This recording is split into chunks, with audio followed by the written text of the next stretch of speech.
My name is Lisa Moreno. I am a Republican. I live here in the Central Valley, and I just want to go ahead and share with you that I think that the voters of the state of California have spoken very clearly.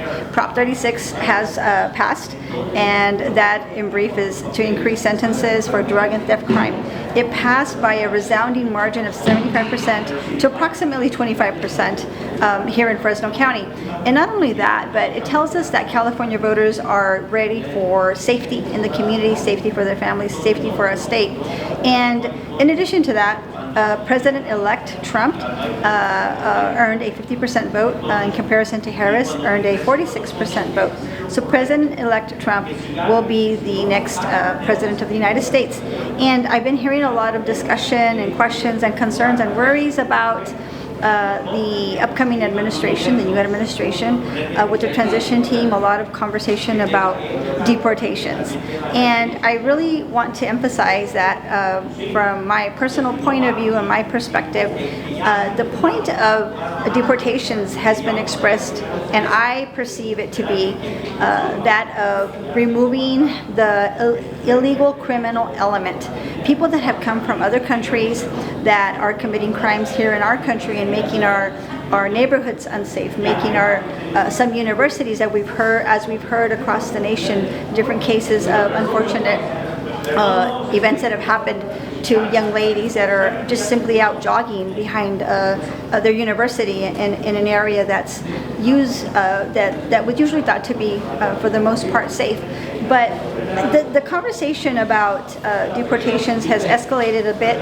We hear a lot of rhetoric, a lot of narrative against families that are mixed families, and some perhaps have people in the family that are here born naturally in this country, and others of that family that are not. And I don't perceive the concern to be that there will be deportation and breakup of families. I have heard and understand that it has been clearly stated that the removal of the criminal element that has come into our country illegally, people that have come into this country that are already being detained because they have been caught committing crimes, they have been caught conducting illegal activity, they have been caught and are being charged with possible crimes, and the narrative of deporting families, entire families, and the scare tactic and the rhetoric that's behind that is not something that I perceive to be the case. And I hope that we can all have hope that we will continue to see that our country will become safer when we remove the criminal element. People that have come here illegally that are committing crimes, and not the hard-working families, the families that abide by the law and care about working hard to support their families.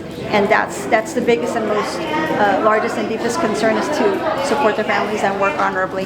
It's a program where people, ICE, as we know it now, would come and just grab and throw you in the paddy wagon and take off with you.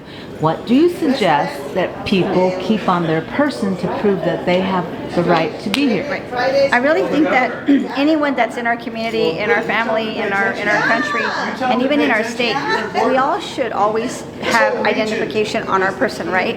If we're driving a car and we have to respond to any need we get asked, okay, so who are you? You're driving this car. What's your identification? Where is your driver's license?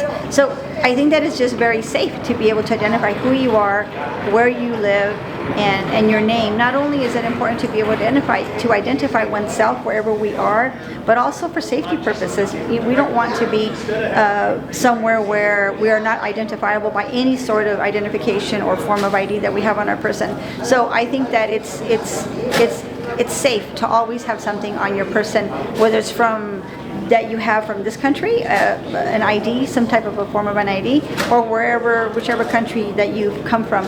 Always have some form of identification on your person. It's important that people be able to identify you, especially in case of an emergency. You're welcome. Appreciate it, Lisa. You're welcome.